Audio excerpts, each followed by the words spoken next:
এত আওয়ামী লীগ আছে কোথায়? এটাই এখন বাংলাদেশের প্রশাসন, বাংলাদেশের শাসন যারা চালাচ্ছে তাদের মাথা ব্যথার কারণ এখন এইটাই, এই একটা প্রশ্ন। এবং এর উত্তর খুঁজে নিয়ে সেই ডেভিল হান্ট শুরু হয়েছিল যেমন, তেমন আবার একটা নতুন জিনিস শুরু হচ্ছে। সেটা হচ্ছে যে এত আওয়ামী লীগ যদি দেশে থাকে, ধরো সবাইকে। কেন বলছি এই কথাটা? দেখুন, আমাদের এখানে নয়, বাংলাদেশের বিভিন্ন সোশ্যাল মিডিয়াতে যেসব সংবাদ উঠে এসেছে তাদের ছবি সমেত, তাদের দুই একটার হেডলাইন একটু পড়ছি আপনাদের। যেমন ধরুন, এই যে ছবিটা দিয়ে এখানে দেয়া রয়েছে, একদম প্রথমে কি লেখা আছে? থামছেই না আওয়ামী লীগের মিছিল, গোয়েন্দা তৎপরতা নিয়ে প্রশ্ন। প্রশ্ন কারা করছে? এই সরকারে, যারা বর্তমান সরকারে আছে তাদের কাছে এই প্রশ্নটা আছে। তারা বলছে যে থামছেই না আওয়ামী লীগের মিছিল, গোয়েন্দা তৎপরতা নিয়ে প্রশ্ন। এরপরে আর একটা দেখাচ্ছি, এখানে দেখুন, এখানে আরেকটা ছবি এসছে, সেখানটাও বলছে আওয়ামী লীগের ঝটিকা মিছিল নিয়ন্ত্রণ করতে কঠোর ব্যবস্থার সিদ্ধান্ত। এটা এইবার এইটা খবরটা একটুখানি আপনাদের একটু পড়ে আপনাদের শোনাই যে কি বলছে এখানে। যে আওয়ামী লীগের এই যে বিভিন্ন যে ঝটিকা মিছিল বেরোচ্ছে বিভিন্ন জায়গায়, আগে 2-5 জন বেরোতো, এখন শুধু 2-5 জন নয়, এখন এরকম বিভিন্ন জায়গায় যখন তখন বেরিয়ে যাচ্ছে। এবং রাস্তায় সেই মিছিল বেরিয়ে যাওয়ার জন্য পরে তার মধ্যে আর ওই 50, 100, 200 মানুষ থাকছে না, তার মধ্যে আরো বড় সংখ্যায় হাজার হাজার মানুষ মিছিলে যোগ দিচ্ছে। ওই মব পাঠিয়ে, পুলিশ পাঠিয়ে, সেনা পাঠিয়ে তাদেরকে থামানো যাচ্ছে না। তো এই খবরটায় কি এসছে, একটা খবর আপনাদেরকে বলি। এটা খবরটা দিচ্ছে আজকের পত্রিকা নামে বাংলাদেশেরই একটা সংবাদ মাধ্যম। তারা কি বলছে? যমুনায় উচ্চ পর্যায়ের বৈঠক, তাদের শিরোনাম। এবং সেই শিরোনাম দিয়ে তারা বলছে যে আওয়ামী লীগের ঝটিকা মিছিল নিয়ন্ত্রণে কঠোর ব্যবস্থার সিদ্ধান্ত। খবরে কি আসছে? বড় খবরে যেটা এসছে সেই খবরটা একটু পড়ি। খবরে বলা হয়েছে, এই ছবিটাও দেখুন কিরকম সবাই একেবারে কঠোর সিদ্ধান্ত নেওয়ার জন্য আওয়ামী লীগের বিরুদ্ধে কিভাবে বসে আছেন, ছবিটাও একটু দেখে নিন। এইবার খবরে কি বলছে? খবরে বলছে দেশের সার্বিক আইন শৃঙ্খলা পরিস্থিতি নিয়ে রাষ্ট্রীয় অতিথি ভবন যমুনায় সরকারের উচ্চ পর্যায়ের বৈঠক অনুষ্ঠিত হয়েছে আজ রোববার। আজ মানে গতকালকের খবর এটা। আজ রোববার অন্তর্বর্তী সরকারের প্রধান উপদেষ্টা ডক্টর মোহাম্মদ ইউনূসের সভাপতিত্বে এই বৈঠকে কার্যক্রম নিষিদ্ধ থাকলেও আওয়ামী লীগের ঝটিকা মিছিলের বিরুদ্ধে কঠোর আইনি ব্যবস্থার সিদ্ধান্ত হয়। বিকেলে ফরেন সার্ভিস একাডেমিতে আয়োজিত সংবাদ সম্মেলনে প্রধান উপদেষ্টার প্রেস সচিব শফিকুল আলম বৈঠকের বিষয়ে বিস্তারিত তুলে ধরেন। প্রেস সচিব বলেন, গত কিছুদিনে কিছু ঘটনা ঘটেছে, তার আলোকে এই বৈঠক হয়।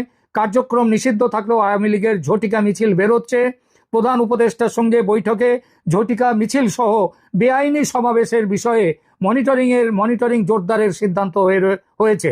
এর নেপথ্যে যারা সক্রিয় রয়েছেন তাদের বিরুদ্ধে কঠোর আইনি ব্যবস্থা নেওয়া হবে। শফিকুল আলম আরও বলেন, রাজনৈতিক দলগুলো যাতে নিজেদের মধ্যে ভালো সম্পর্ক বজায় রাখে এবং নির্বাচন ঘিরে যাতে কোথাও কোনো ধরনের নিরাপত্তাজনিত ঘটনা না ঘটে সে বিষয়ে সবাইকে সতর্ক থাকার আহ্বান করেন প্রধান উপদেষ্টা। তিনি রাজনৈতিক দলগুলোর মধ্যে আরও নিবিড় সম্পর্ক গড়ে তোলার বিষয়ে জোর দেন। শফিকুল আলম বলেন, দেশ যখন নির্বাচনের দিকে এগোচ্ছে এবং জুলাইয়ের হত্যাযজ্ঞের সঙ্গে জড়িত ব্যক্তিদের বিচার প্রক্রিয়া যখন দ্রুত এগোচ্ছে, তখন পতিত পরাজিত ফ্যাসিবাদী শক্তি মরিয়া ও বেপরোয়া হয়ে পড়ছে। তারা দেশের সার্বিক শান্তি শৃঙ্খলা বিনষ্ট করতে এবং গণতান্ত্রিক অগ্রযাত্রাকে ব্যাহত করতে সব শক্তি নিয়ে মাঠে নামছে। বিষয়টি নিয়ে বৈঠকে আলোচনা হয়। এটা এখন আইন শৃঙ্খলা পরিস্থিতি নয়, জাতীয় নিরাপত্তা ইস্যু হয়ে দাঁড়িয়েছে। এই বিষয়টা নিয়ে 2-4 কথা এখানে বলি। সেটা হচ্ছে সার্বিক শান্তি শৃঙ্খলা বিনষ্ট করতে। আচ্ছা বলুন তো, বাংলাদেশে কোনো শান্তি শৃঙ্খলা বলে, আইনের শাসন বলে কিছু আছে? গণতান্ত্রিক ব্যবস্থা বলে কিছু আছে? বিচার ব্যবস্থার স্বাধীনতা বলে কিছু আছে? কিচ্ছু নেই। তবু বলা হচ্ছে যে আওয়ামী লীগ নাকি এগুলো ধ্বংস করবে। এবং এখানে বলছে কি কি বলা হলো, এটা আইন শৃঙ্খলার বিষয় নয়, এটা জাতীয় নিরাপত্তার ইস্যু হয়ে দাঁড়িয়েছে। এর থেকে একটা জিনিস প্রমাণ হচ্ছে যে এই সরকার ভয় পেয়ে গেছে। আর আওয়ামী লীগ ওই 2-5টা ঝটিকা মিছিল এখানে ওখানে বার করা তা নয়, সেটা শয়ে শয়ে ঝটিকা মিছিল সারা দেশ জুড়ে বেরোচ্ছে। এবং তার ফলে এরা এখন কি করছে, কি করবে, এটা এখন আইন শৃঙ্খলার প্রশ্ন বলছে না, বলছে এটা হচ্ছে জাতীয় নিরাপত্তার ইস্যু। যেন আওয়ামী লীগ দেশটাকে দখল করলে দেশের জাতীয় নিরাপত্তা সেটা বিঘ্নিত হবে। প্রেস সচিব বলেন, আবার খবরে আসি, প্রেস সচিব বলেন ক্রমাগতভাবে নিরাপত্তা পরিস্থিতি মনিটর করার জন্য নিরাপত্তা বাহিনীর মধ্যে সমন্বয় বাড়ানোর কথা বলা হয়েছে এবং যে কোনো পরিস্থিতি মোকাবিলায় প্রশাসনকে আগাম প্রস্তুতি রাখতে হবে। এর পাশাপাশি ডাকসু নির্বাচন যাতে ওই ঢাকা ইউনিভার্সিটির স্টুডেন্টস ইউনিয়নের যাতে শান্তিপূর্ণ উৎসব মুখর পরিবেশ হয় সেজন্য বিশ্ববিদ্যালয় প্রশাসনকে সর্বাত্মক সহযোগিতা দেওয়ার নির্দেশ দিয়েছেন প্রধান উপদেষ্টা। সম্প্রতি রাজবাড়ির ঘটনার বিষয়ে প্রধান উপদেষ্টার উপপ্রেস সচিব আবুল কালাম আজাদ মজুমদার বলেন, এ পর্যন্ত 7 জনকে গ্রেপ্তার করা হয়েছে। এই 7 জনের মধ্যে অন্তত 2 জন স্থানীয় আওয়ামী লীগের রাজনীতির সঙ্গে জড়িত। ভাষাটা লক্ষ্য করুন, 7 জনকে রাজবাড়ির ঘটনায়, ওই মিছিল সংক্রান্ত ঘটনায় 7 জনকে গ্রেপ্তার করা হয়েছে। এই গ্রেপ্তার 7 জনের মধ্যে 2 জন হচ্ছেন আওয়ামী লীগের কোনো নেতা নন, তারা সাধারণ কর্মী, সাধারণ মানুষ এবং আওয়ামী লীগের রাজনীতির সঙ্গে জড়িত, তারা কেউ দলের সদস্য সম্ভবত নয়। তো এই মানুষরা এখন এগিয়ে এসেছে আওয়ামী লীগের হয়ে নেতৃত্ব দিতে, এই সরকারের বিরুদ্ধে প্রতিবাদ জানাতে রাস্তায়, এবং শেখ হাসিনার যে শাসন সোনার বাংলা গড়ার দিকে এগিয়ে গিয়েছিল সেই শাসনকে ফিরিয়ে আনার জন্য তারা লড়াইতে নামছে, তারা রাস্তায় আজ নামছে। 7 জনকে ধরেছে, তার মধ্যে 2 জন হচ্ছে এই আওয়ামী লীগের রাজনীতির সঙ্গে জড়িত, স্থানীয় রাজনীতি, তারা কেউ কোনো নেতা টেতা কিচ্ছু নয়। এই জায়গায় এসেছে আজ মানুষ। আজকে নির্বাচনে আওয়ামী লীগের নাম থাকলে, আওয়ামী লীগ এলে আসবেই, এটা লিখে নেওয়া যায়, তাহলে এরা কিন্তু আওয়ামী লীগের হয়ে ভোট দেখবেন, নির্বাচনে আওয়ামী লীগের নৌকা তরতর করে এগিয়ে যাবে। এখানে আর কি বলেছেন তিনি, ওই যে উপপ্রেস সচিব আবুল কালাম আজাদ মজুমদার, তিনি বলেছেন ভিডিও ফুটেজ পর্যালোচনা করা হচ্ছে, পুলিশ জানিয়েছে যারাই এর সঙ্গে জড়িত তাদের বিরুদ্ধে ব্যবস্থা নেওয়া হবে। 2 জন আওয়ামী লীগের রাজনীতির সঙ্গে জড়িত, আর 5 জন তারা রাজনীতির সঙ্গে জড়িত নয়, কিন্তু তারা মিছিলে ছিল, তারা রাস্তায় এসেছিল।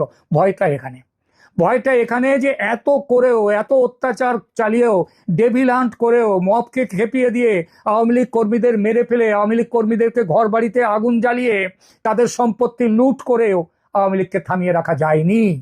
কারণ আওয়ামী লীগকে থামিয়ে রাখা, আওয়ামী লীগ তারা আজকে দেশের মানুষ, তারা আজকে বাঁচার জন্যে তারা রাস্তায় এসে দাঁড়িয়েছেন এবং এই বাঁচার লড়াই থেকে তাদেরকে আর কেউ হটাতে পারবে না। তাই যতই এই সরকার দমন পীড়ন মূলক ব্যবস্থা যত নিন, মনে রাখবেন আওয়ামী লীগের কর্মীদের, এই সাধারণ মানুষের এই জেগে ওঠাকে থামাতে পারবে না।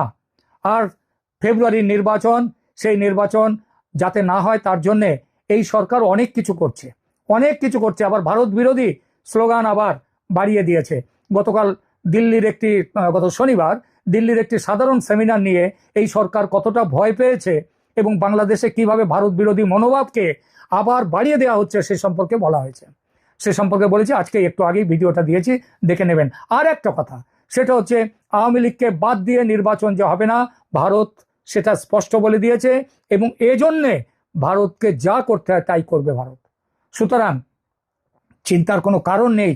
আওয়ামী লীগের যারা আছেন, ওই যে প্রথমে আমি ক্যাপশন দিয়েছি না, যে এত আওয়ামী লীগ আছে কোথায়, আওয়ামী লীগকে দমন করা যাবে না। আওয়ামী লীগ ছড়িয়ে আছে সারা দেশে এবং ঠিক সময় হলে তারা রাস্তায় নামতে শুরু করেছে।